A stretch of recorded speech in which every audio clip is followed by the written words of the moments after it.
Hello guys, welcome to my channel. இன்றைக்கி நம்ம வீடியோவில் என்ன பார்க்க போகிறோன்னா, கோண இருசம வெட்டி தேற்றம். ஆல்ரெடி நம்ம பிதாகரஸ் தேற்றம், தேல்ஸ் தேற்றம் படிச்சுட்டோம். இது 3வது தேற்றம், கோண இருசம வெட்டி தேற்றம். இந்த 3 தேற்றத்தையும் படிச்சிங்கன்னா அதுலேருந்து ஒரு தேற்றம் கண்டிப்பாக வரும். ஸோ இதுலேருந்து ஒரு 5 மார்க் நீங்கள் கண்டிப்பாக அட்டன் பண்ணலாம். நம்ம வீடியோக்குள்ளே போகிறதுக்கு முன்னாடி நம்ம சேனலை பிடிச்சிருந்தா லைக் பண்ணுங்கள், சப்ஸ்கிரைப் பண்ணுங்கள், பக்கத்தில் இருக்கிற பெல் பட்டனை ப்ரெஸ் பண்ணுங்கள். நிறைய பேர் ப்ரெஸ் பண்ணாமையே பார்க்குறீங்க பெல் பட்டனை. ஸோ சப்ஸ்கிரைப் பண்ணுங்கள், தயவு செஞ்சு சப்ஸ்கிரைப் பண்ணுங்கள். ஸோ 10th ஸ்டாண்டர்ட் தான் நம்ம வாழ்க்கை என்னும் இலக்கை அடையணும்னா 10th ஸ்டாண்டர்ட் தான் முதல் படி. இது நாள் வரைக்கும் நீங்கள் ஒரு பப்ளிக் எக்ஸாம் எழுதிருக்க மாட்டீங்க. 9th வரைக்குமே இதுதான் ஃபஸ்ட்டு பப்ளிக் எக்ஸாம் நீங்கள் எழுதுறீங்க. ஸோ இதை ஒழுங்காக எழுதுங்க, நல்லா படிங்க. 10th ஸ்டாண்டர்டில் மீதி சப்ஜெக்ட் எல்லாமே மனப்பாடம் பண்ணி படிக்கிற சப்ஜெக்ட். ஸோ மேக்ஸ் மட்டும்தான் நல்லா புரிஞ்சுக்கின்னு படிக்கிற சப்ஜெக்ட். ஸோ மேக்ஸ் நல்லா போடணும் அப்படின்னா நீங்கள் எந்தெந்த கொஸ்டின் இம்பார்ட்டண்ட்டு, எந்த கொஸ்டின் தெரியலையோ நீங்கள் எனக்கு கமெண்ட்டில் சொல்லுங்கள். நான் நடத்தி உங்களுக்கு வீடியோ அப்லோட் பண்ணி வைக்கிறேன். அதுக்கு முன்னாடி நம்ம வீடியோக்குள்ளே போகலாம் வாங்க. சப்ஸ்கிரைப் பண்ணுங்கள் விஜய் ஸ்ரீனிதா மேக்ஸ் சேனலுக்கு. ஸோ வாங்க வீடியோக்குள்ளே போகலாம். இப்போ கோண இருசம வெட்டி தேற்றம். அதில் ஃபஸ்ட்டு கூற்றுன்னு எழுதிக்கோங்க. ஒரு முக்கோணத்தின் ஒரு கோணத்தின் உட்புறமாக இரு சமவெட்டியானது அக்கோணத்தின் எதிர்பக்கங்களை உட்புறமாக அக்கோணத்தை அடக்கிய பக்கங்களின் விகிதத்தில் பிரிக்கும்.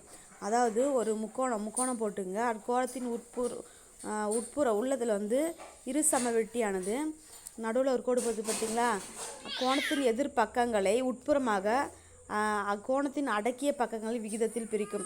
அதாவது நம்ம என்ன நிரூபிக்கணும்னா, முக்கோணம் ஏபிசியில் இந்த ஏடி இருக்குது பார்த்தீங்களா, ஸ்ட்ரைட் உள்ள கோடு, அது ஏயின் உட்புறமாக ஏலேருந்து சென்ட்ரு கோடு உள்ளே போகுது அப்படின்னு சொல்லி இருக்கிறாங்க. என்ன நிரூபிக்கனா, AB by AC equal to BD by CD, அது ரெண்டும் ஈக்குவல் அப்படின்னு நம்ம சொல்லணும்.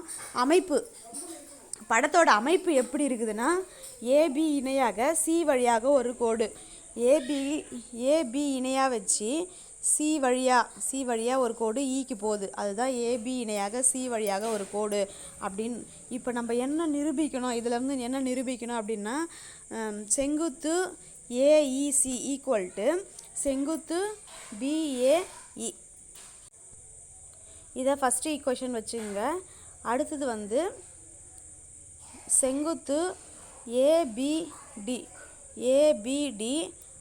அதுக்கு ஈக்குவல் என்னென்னா செங்குத்து இசிடி. அதை செகண்ட் ஈக்குவேஷன் வச்சுங்க. இப்போ முக்கோணம் ஏஇசி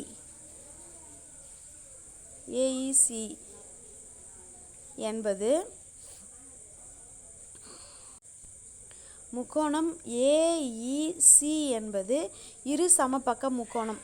அதாவது ஏஇசி ஏவும் சியும் ஈயும் ஒரே மாதிரி இருக்குதுங்க.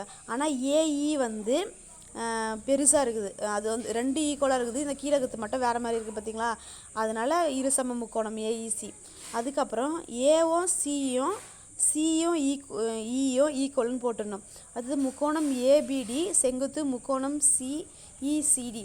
இப்போ இது 2 தான் எடுத்துக்கணும். முக்கோணம் ஏபிடியிலேருந்து முக்கோணம் இசிடி எடுத்துக்கணும். அடுத்தது ஏபிடியில் ஃபஸ்ட்டு இருக்கிறத ஏபி பை பிடி, சாரி இப்படியில் ஏபி ஈக்குவல் டு பிடி. அடுத்தது முக்கோணம் இசிடியிலேருந்து ஃபஸ்ட்டு இருக்கிறத கீழே எழுதிக்கங்க. அடுத்த 2 இந்த சைடு எடுத்து எழுதிங்க. EC equal to CD. சரி,